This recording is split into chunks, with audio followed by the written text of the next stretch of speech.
За сайн байцгаана уу.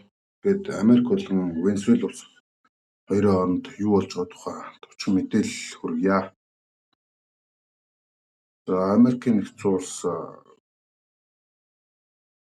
2026 оны 1 сарын 3-нд зэвсэг төвчин сэргийн ажиллагаа явуулж Венесуэлийн ерөнхийлөгч Николас Мадуро болон нэрийг баримтжилж авсан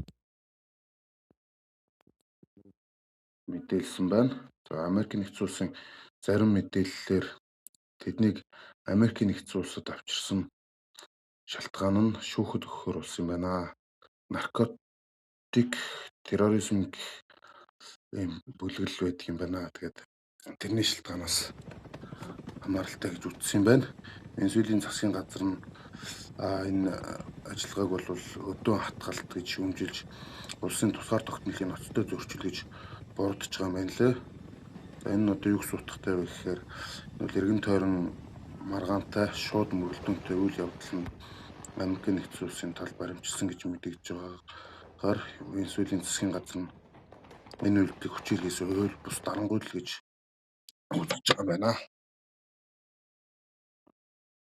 За тэгээд Америкийн нэгдсэн улсын албан ёсны шалтгаан нь тэдний хэлж байгаагаар бол Америкийн нэгдсэн улс энэ ажиллагааг хар тамхи терроризмтэй холбоотой гэмт хэрэгтэй тэмцэх гэж хийсэн үйлдэл юм а гэж Америкийн нэгдсэн улсын тал тайлбарласан байна. Николас Мадуро болон түүний талыг наркотерроризмын бүлэглэлтэй холбоотой гэж буруудаж байгаа юм байна. Энийг олон жилийн турш шалгагдаж ирсэн гэмт хэргийн хэрэгээр Америкийн нэгдсэн улсад шүүхт өгөх гэж оролцсон гэж